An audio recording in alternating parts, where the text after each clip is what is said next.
Hey y'all, welcome back to my channel. My name is Cashandria, and I want to thank you guys for clicking on this video, for coming to my channel, hearing what the Lord has to say.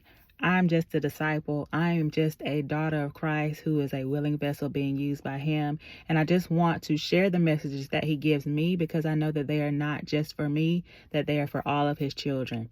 So I wanted to come on today and talk about just having faith in the new, having faith in stepping out of your comfort zone, having faith in the Lord as he sends you into a place that you've never been to do things that you've never done before. So this morning, I was getting dressed and I was in my bathroom and I heard, "Stoop, kids afraid to leave his stoop. Stoop, kids afraid to leave his stoop," right? And if y'all are a millennial like me, one of my favorite shows growing up was Hey Arnold. And there's an episode on Hey Arnold where there's a character whose name is Stoop Kid.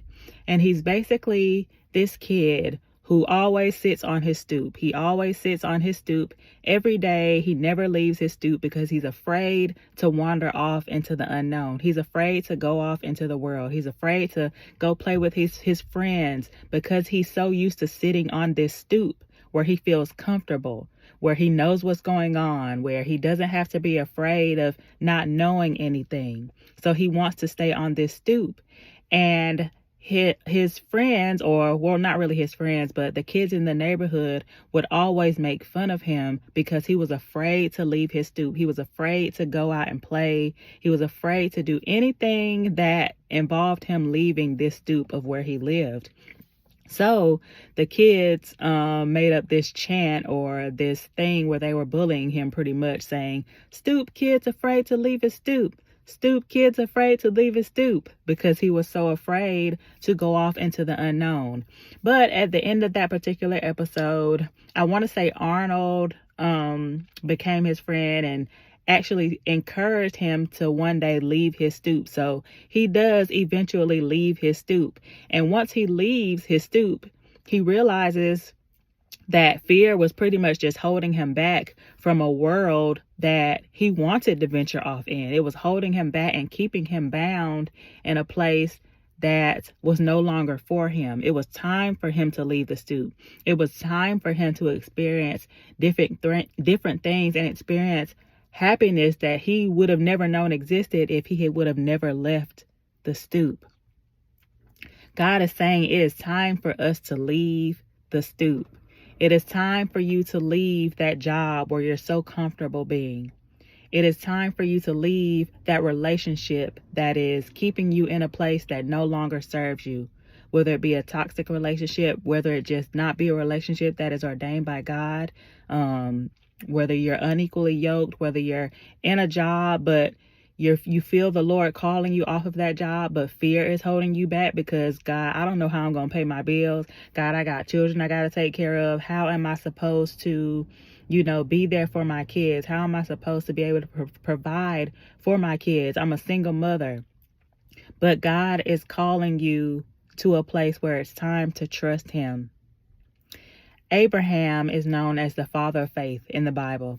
And in Hebrews 11, it talks about how Abraham is called away from his hometown and he is called by God to go to a place where he'll show you that he'll show him where he's going to reap an inheritance.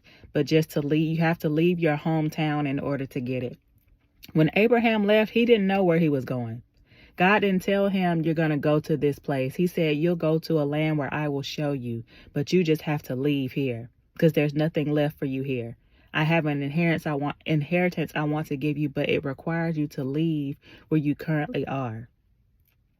A lot of times when God calls us or he is asking us to leave a certain place, we're not going to know exactly where we're going. God may have given you a dream. He may have given you a vision. He may have told you something was yours, but you don't quite know how you're going to get there. But this is the very place where our faith in God has to grow. This is the very place where our trust in God has to grow. We have to trust that the Lord is going to lead us and guide us into the very place that he promised us to go. He would not ask us to leave a job. He would not ask us to leave a relationship. He would not ask us to leave a certain place if he didn't have something set up for us. God is not a man that he should lie. God is not going to lie it to you about something that he has for you. It's just our job to have faith in God. It's our job to trust God, and what he said is already ours because it's already done. Most of the time, God is just waiting on us to move and waiting on us to trust him. Isaiah 43 says that God is doing a new thing. Do we not perceive it? Everything that you used to do is not working. It will not work in this season because God is requiring more of you. God wants to bless you in a different way. God wants to show you that you can have abundance. But we can only have abundance through the power that works within us, meaning we have to allow God to use us. We can't continue to let fear keep us in a place of bondage. We can't continue to let fear hold us back from what we know God has already said is ours. It's time to move on faith. It's time to walk by faith and not by sight, meaning your circumstances aren't going to look like what God said. Your bank account isn't going to look like what God said. Your credit isn't going to look like what God said. But we have to know that because we are in this world does not mean that we are of the world. We are children of God. We are not subject to the world's standards or the world's things. We are not subject to that. God is able to break protocol on your behalf, because if God says that something is yours, it doesn't matter what your credit looks like. If God says that something is yours, it doesn't matter how much money you have. If it's done in the spirit, if God wants that for you, it's already yours. You don't have to go through any back doors. The door is already open. Any door that God opens, no man can shut. And any door that God closes, no man can open. We are in a season where we have to lean on God fully for everything. We are in a season where we have to trust God with everything. We are in a season where God is building our faith and building our trust in him. So it's time to let go, and it's time to walk into your new life. I pray that this message helped someone. I pray that it encouraged someone, because it definitely encouraged me. And I just wanted to share it with you guys. If you guys are interested in one-on-one coaching, I have my email in the description box. If you're interested in sowing a seed into this word, my Cashapp will also be in the description box. And I just pray that you all have an amazing day and be blessed. We'll talk soon.